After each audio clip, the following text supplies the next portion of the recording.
Good morning. Thank you for joining me again. It's pretty early. I know, 6 o'clock. It's early. But I'm happy to see you. If you are returning, I'm happy to see you again. If this is your first time joining us, please go back to season 1, episode 1, so that you know what we're talking about in this episode, which is season 1, episode 3. See you on the other side.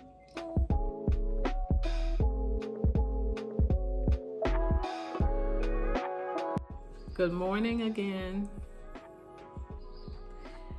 We have been really working through a few concepts, and I took my time because I really want you to focus on one small piece at a time. Well, now we're about to move into 2 different pieces. One is we're going to talk a bit about the angelic and the human. I'm going to drill down into that. That's the first thing. Second thing we're going to do is discuss David Copperfield. We're going to discuss David Copperfield because Helen Andelin discusses David Copperfield, that's why. And then we're going to talk through rules of acceptance. And then we have another assignment. So get yourself together, get your good stuff.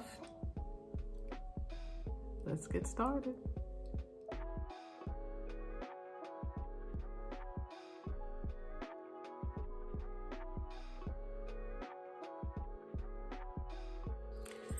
All right.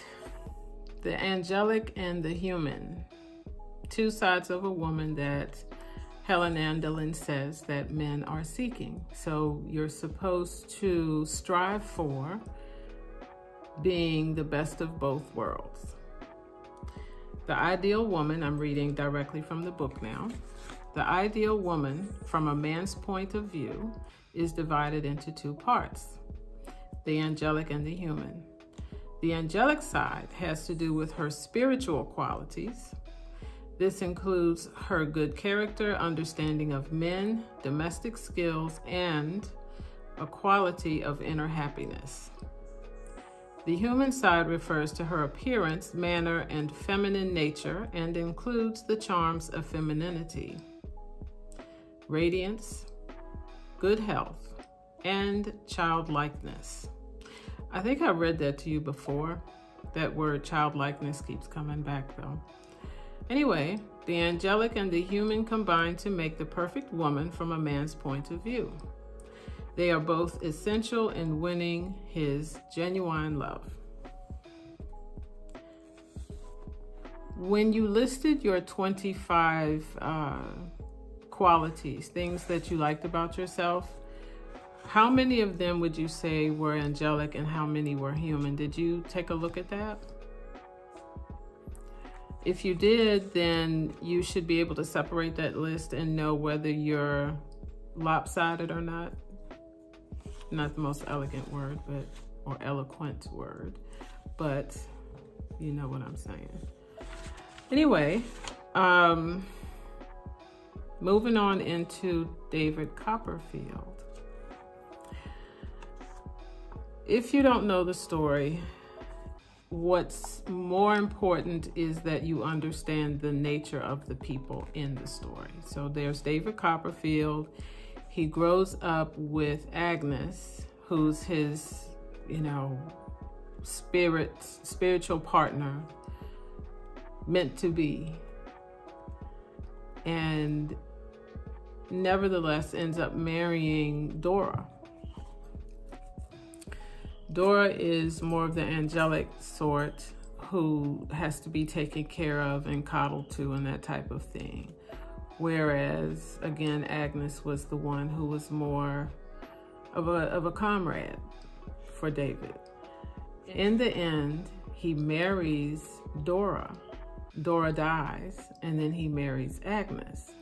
And as the story unfolds, it becomes apparent that he never found complete love with either of them. So it begs the question, what qualities of Agnes were present and which were lacking, and the same for Dora. I want to read one other passage, and this is really getting right down to the brass tacks of the matter, and it is where the rubber meets the road. And it reads as follows. If Agnes had had Dora's girlishness, her adorable human and childlike manner, and her dependency upon men for their protection and guidance, David would never have made the mistake of marrying another. On the other hand, if Dora had had the sympathetic understanding, the appreciation of his highest ideals, and the depth of character of Agnes, David's mad infatuation for her would have developed into everlasting adoration. Helen Andelin goes on to analyze both Agnes and Dora. Agnes had more of the human qualities. She had a pure and lovely character. She understood men. She had inner happiness. She was capable as a housekeeper, and yet lacking. She did not have that dependency. She was too independent for David.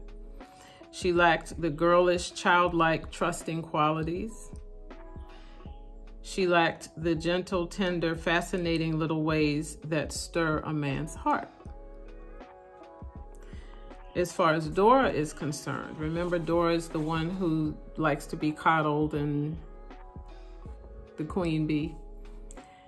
It seems that what she had were an enchanting manner, a childlike girlishness about her, tender little ways. Radiantly happy she was, bright-eyed and dependent. What she lacked was in terms of her homemaking skills. She lacked character, and she did not understand men. I won't ask you to read David Copperfield. I have no intention of going back to read that at this point in my life, but the lessons are there. And then the author goes on to talk about another character called Déruchette from Toilers of the Sea by Victor Hugo. If you know her story, she is, according to this author, a great balance of the two. She strikes it in the middle and she becomes the ideal woman. Therefore, her angelic qualities, or your angelic qualities, our angelic qualities, should be that we understand men, that we have inner happiness, a worthy character, we are domestic goddesses, and we awaken a feeling near worship in a man, bringing him peace and happiness. As far as the human qualities are concerned, did I get that backwards? Let me try this again. Therefore, when you are evaluating your qualities, then the angelic qualities are going to be those qualities that demonstrate that you understand men, you have inner happiness, you have a worthy character, and you are a domestic goddess, cooking and cleaning and everything. It says here that you will awaken a feeling near worship in a man, bringing him peace and happiness. Under human qualities, the ideal woman is feminine, radiates happiness, has radiant health, and is childlike. And these are qualities that fascinate, amuse, enchant, and arouse a tender desire to protect and shelter in a man. So what we have here are two sides to every woman, angelic and human, to form or develop the perfect woman.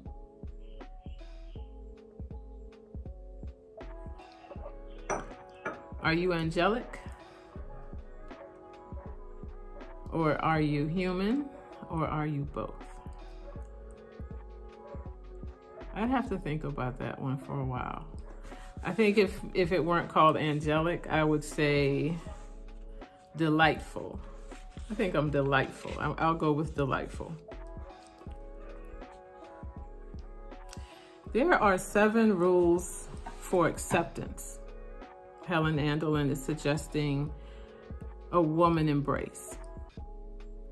Number 1, get rid of self-righteous attitudes. This has to do with the way you feel about his failures or his shortcomings or his weaknesses. We have an exercise to do, and you'll know what I mean when you start doing the exercise. Okay? Great. Number 2, accept him as part virtue and part fault. Number 3, give him his freedom to be himself. Number 4, don't try to improve him. Number 5, and here comes a motorcycle on my number 5. Number 5, don't use other men as shining examples. Number 6, look to his better side. And number 7, express acceptance in words. Don't just accept it, acknowledge it verbally. Now, it's time to get on to this assignment.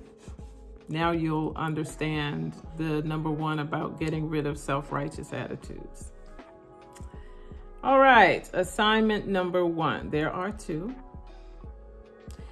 You should make a list of your husband's faults that annoy you the most. I mean, to the tooth. List them and then set them aside. And whenever you find yourself aggravated, ask yourself if you aren't asking him to be someone other than who he really is.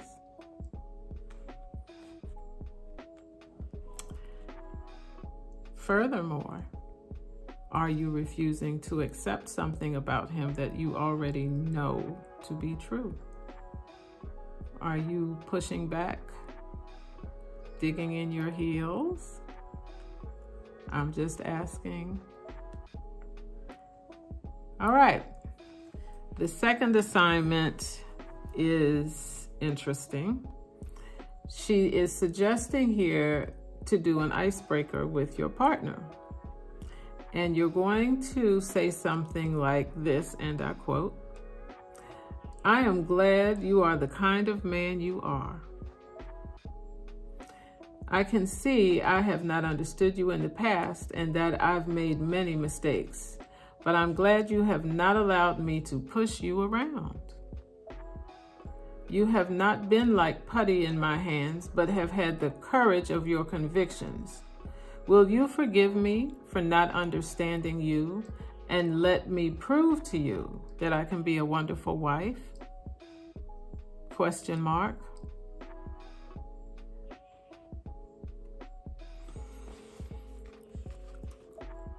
And that, friends, concludes the discussion for this morning. I'm going to let you marinate on that a little bit. If you have comments, please put it in the chat below. What do you think? Is this asking too much of you as a partner, as a wife, as a girlfriend, as a domestic live-in partner, homie, lover, friend?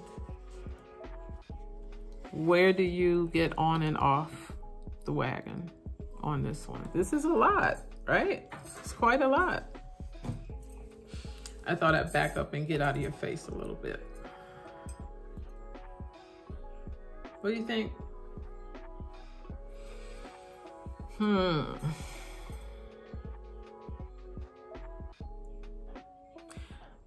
Let's talk again next week. Bye for now.